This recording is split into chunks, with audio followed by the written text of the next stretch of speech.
Previously, we're having assessment of the female reproductive system, and now we are going to have examination of the male genitalia, and this is basically in relation to the male reproductive system.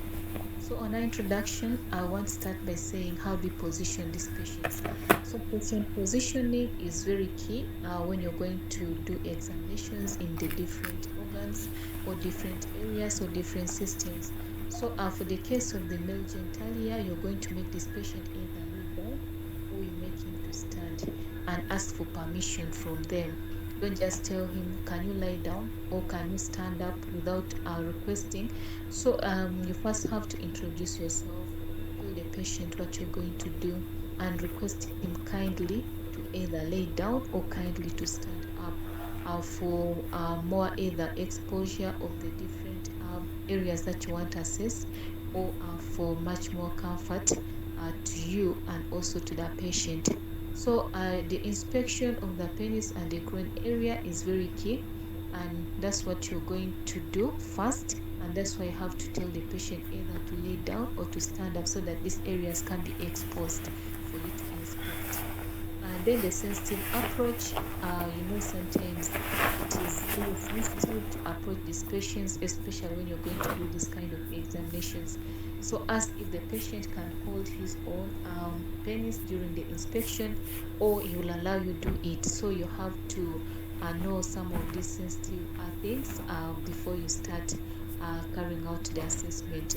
So it can be very sensitive in a way that the patient may not allow you do it, he may decide to do it himself. So allow him to do it if you have decided.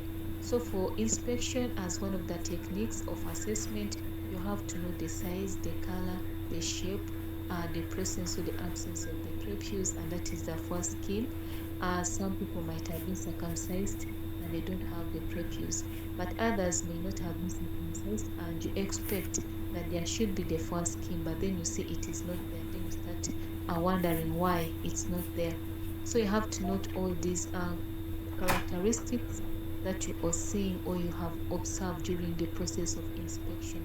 Then also observe for any abnormal kind of curvatures in relation to either the patient's penis, what could be happening, why is it maybe in that manner, is it a swelling and so forth, or it is a kind of either on a chancre and so forth. So you have to also retract the prepuce to expose the glands, then check for any chancres, ulcerations, erythema, and then the smegma. So when you're observing this, you're supposed to also note them. So you have to look at this, and then you have to compare the abnormal with the normal. And I've always repeated this, that you have to know always the normal first, so that you can be able to differentiate whether something is abnormal. So you have to have the prior knowledge of basically knowing how the normal part has to look like, or the normal organ, or the normal kind of either area and so forth. So on inspection, you have to inspect the glands, the external urethral meatus, and ask the patient to squeeze it open gently if needed. And this one should be in relation to either the patient's complaint.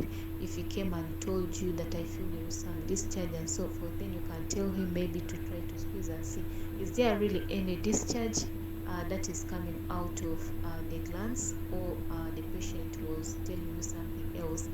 So check for also the balanitis, kind of inflammation in the glands, and any discharge. Then take a swab if necessary to check or to investigate um, for any kind of infections. It can be either gonorrhea or what. So when a patient complains of any discharge, don't take it for granted. You need to take a swab. They can check for maybe culture sensitivity, or they can try to find out what kind of bacteria is causing this kind of discharge, and you'll be able to manage your patient appropriately. Then inspect the skin around the groin for excoriation, inflammation, nits, and or lice. So the patients might have lice around the groins, you never know. So you also need to inspect and you need to see. And when a patient tells you something, don't just ignore. try to take it as a serious thing and try to find out whether it is true or not. And if it is true, see how to explain to the patient. If it is not, also see how you can give the information to that patient. So you have to inspect the skin around the groin for any excoriations, inflammations. Excoriation can be maybe some kind of rash around that area which has caused maybe lacerations and so on. And the patient might be scratching if there is some itching along the area, and maybe it can be due to lice. If somebody has lice, can also cause that kind of itching, whereby somebody will be scratching and causing that excoriation. And then also lift up the scrotum to inspect the posterior surface and check for the hernias. So sometimes the patients may be coming and they are telling you, I feel some swelling on my scrotum, and can be easily either scrotal hernia. So you have to check and inspect very well to be able to know what kind of swelling is the patient explaining to you. Then examine the scrotal swellings and transluminant kind of fluid. So when a patient has a swelling and there can be fluid in the scrotum, it can be observed. When you try to flash light around the scrotum, it can actually visualize that the patient has either fluid in the scrotum. So you have to take note of that so that you can be able to help or manage this patient in relation to the swelling. So the abnormalities of the penis can be persistent painful erection, and this is called the priapism. When the patient has that painful and persistent erection, it is not something which is normal. A normal person is not supposed to have this kind of persistent erections. It makes you uncomfortable. You're with people, but you're there behaving in such kind of manner, which is not right. So this can be an abnormal kind of um, occurrence in some people. Then also hypospadias or epispadias can be urethral malformation, which some babies can be born, and this can be a congenital kind of abnormality, and you can only see this when you retract the foreskin, and you may realize for the case of the hypospadias, you realize this hypospadias is basically when the urethral orifice or it does not actually open at the tip of the penis, for it remains somewhere in the middle. It doesn't actually show off that this is the urethra, for it remains along the penis inside and does not show from the tip the urethral orifice. Then for the case of the epispadia, that one it's where actually the urethra opens, and you can see the urethral meatus or the urethral orifice. It's opening, either it can be on the top of the penis or it can be at the sides of the penis. So basically these are abnormalities in relation to the urethral malformations, and it is a congenital kind of abnormalities, and that's why we expected as health workers, when a mother delivers, we're supposed to examine this baby wholesomely in relation to any congenital abnormalities, and you may realize that this baby has no opening of the urethra, or the urethra is open but it is at the tip or on the top of the penis, and sometimes can be at the sides. And then phimosis, this is the tight prepuce, and it is normal in babies, and when you try to retract for them it's tight, but as they grow it relaxes and can easily be retracted. And then paraphimosis, that is the tight prepuce and cannot be returned. Basically when you try to retract the prepuce, it will retract but it will not go back, it remains retracted. So it is an abnormality, because you're expected to retract your prepuce and it has to go back.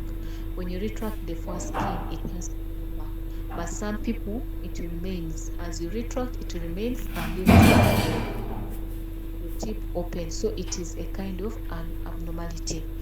When you look at the abnormalities of the scrotum, one of them is undescended testes, and it is not a normal thing.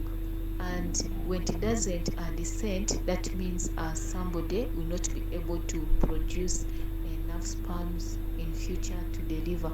So there is need to see that these testes descend so that they can be able to actually go through the normal process of maturation, and someone can be able to actually have children in the future. So undescended testes is an abnormality that can be a congenital abnormality. Then inguinal hernias are also abnormalities. So when you're observing, you can realize that there is an hernia, a swelling at the inguinal region. Then cystic swelling, this one can be in form of a cyst. You touch and something is hard, mobile, then you see, this could be a cyst, and why is it here? What could be the cause, and what can be done in relation to what you have identified?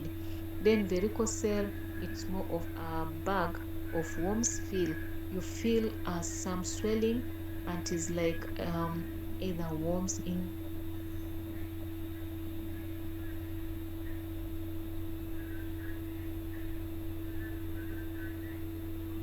the vein, and is just like collection of worms. So that is the varicocele, a kind of inflammation.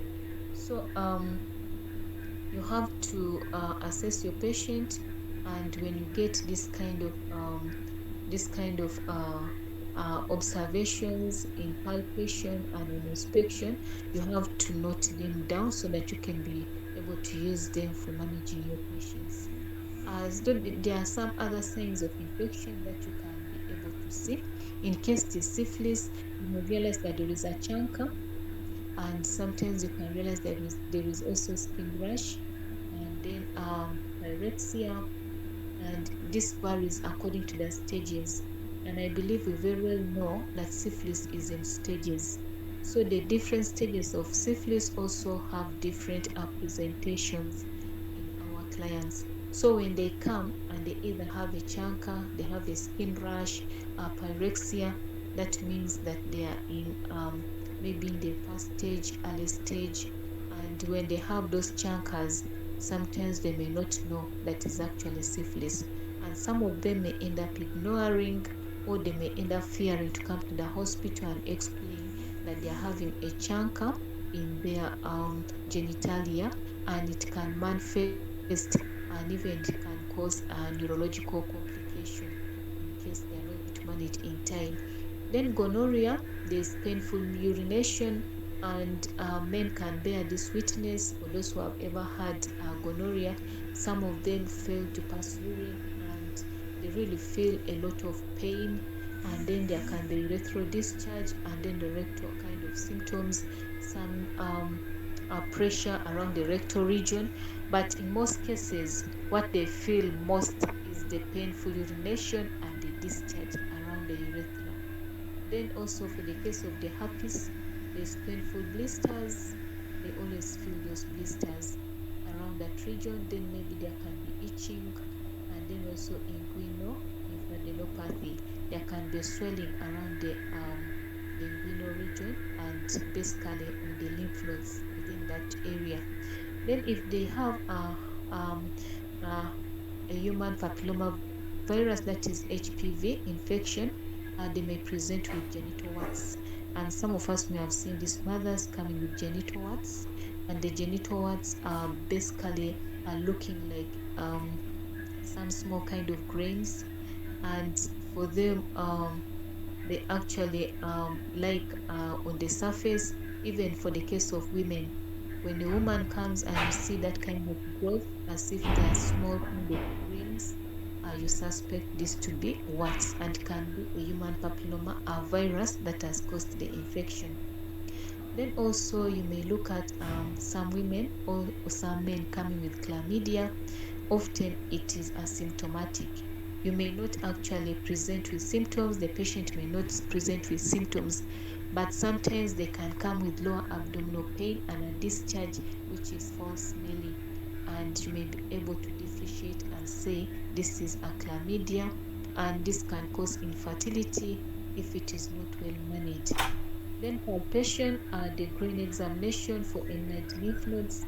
You can also examine your patient the grains, and when you palpate them, you realize that they are enlarged, and you may be able to identify the size of the the enlargement of these nodes, and then also understand what could be the cause of this enlargement of the lymph nodes. And then also in palpation, you can also detect hernias when you're palpating, and sometimes you can tell the patient to cough. And when the patient coughs, he exerts actually pressure around the grains, and you'll see some bulging. And when you palpate, you realize this is a sac which could be containing some either some kind of either an organ or just part of some kind of maybe products, and this can be in form of either hernia, which might be inguinal, or a scrotal hernia. Then for the penis palpation, for tenderness, you can try to palpate and feel for any tenderness, and the patient will express maybe pain as you're palpating. You may also feel some hardness in case there is any inflammation. And then this might be a suggestive of any issues that could be going on with your patient. Then the scrotum palpation for testes, and then also epididymis. You have to note the size, the shape, and the consistency. So when you palpate the scrotum, you can be able to tell whether these testes have descended, um, whether there is any swelling, or the testes have not descended. And you can also be able to tell the shape of this scrotum, and also you can be able to tell the consistency of the scrotum. So I want to look at this clinical scenario whereby a 54-year-old obese male person or patient came and was seeking for sildenafil prescription. So someone may ask, what is sildenafil? Sildenafil is basically a drug or that is given to patients who have um, dysfunction in their erection, and this can be given to them in order to help them in erection. So these drugs are given to people who have a challenge or a disability or a defect in erection. So they give them, and this can help to improve um, their ability in erecting. So this is a prescription given just to manage that. So this patient came looking for that prescription, and he had controlled type 2 diabetes with a diet. So they were just controlling his diabetes using the diet therapy. Then family history of this patient was telling a history of diabetes and stroke. That means the family members could be having diabetes and also hypertension that could have contributed to strokes. And then also he was complaining of the chest pain, shortness of breath, abdominal bloating, heartburn, musculoskeletal pains, and erectile dysfunction. And that's why he was looking for this sildenafil prescription basically. So when you look at these complaints, you can be able to relate these symptoms to the different conditions. And basically, when you look at these presenting complaints or these symptoms, when the patient is telling you, it is relating or it's directing you to either hypertension with diabetes. And for the case of diabetes, it causes erectile dysfunction. So on physical examination, the patient is severely obese, and this can also affect the abilities of a patient to erect. Then remarkable findings, except for a smooth walnut shaped enlarged prostate. So even the prostate was affected. So basically, this clinical scenario is giving us some kind of findings that are abnormal. And when you look at a scenario, you're supposed to articulate it in relation to the different conditions. And when a patient comes to you and gives you the different histories, you're supposed to use those histories to identify the actual problem of your patient and see how to manage. So this is what I want us to actually try to internalize. When you read this clinical scenario, what you come up with, what condition do you think this patient is having, and how are you going to manage this patient? Besides the erectile dysfunction, what are other diagnoses that you think. So for the case of the differential diagnosis, we see that the patient was actually obese, severe obese. So there is obesity, and then also the patient was complaining of chest pain and then shortness of breath. Then we can also try to suspect angina. Then diabetes. When you look at this other complaint where I said he had controlled diabetes type 2 using diet, then you can also suspect diabetes as one of the differential diagnoses. And then erectile dysfunction in relation to diabetes, and also that was one of his complaints. And the other thing is the benign prostatic hyperplasia. So when you look at this other complaint where he said, physical examination, where they say there was unremarkable findings except for a smooth, walnut-shaped enlarged prostate. So this can be an indicative of a prostate, a benign kind of cancer.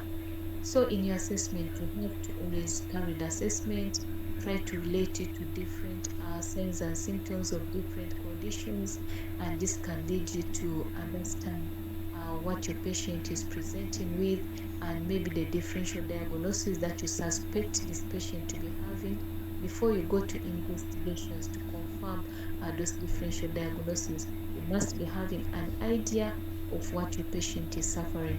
So assessment and labs, you can do ECG, and that is a cardiogram to assess the functioning of your patient's heart, and this may be indicated for the case of the angina to evaluate what is happening with the patient's heart.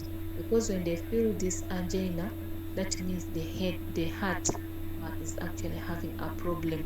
So you can only confirm this by using the ECG, a kind of investigation for you to come up with the real electrical signals that are produced by your patient's heart. So we come to the end of this session for this evening, and basically we're trying to look at the examination of the male genitalia. What happens in the male genitalia? How is it that you see when it is abnormal? What do you think it is? And how do you go about with the way of carrying out investigations? And also the scenario was telling us how some of these patients can present, and what kind of differential diagnosis in relation to the symptoms, and also the examination findings that we get from these different clients. So I thank you very much for attending the session, and I wish you a very good night. See you again.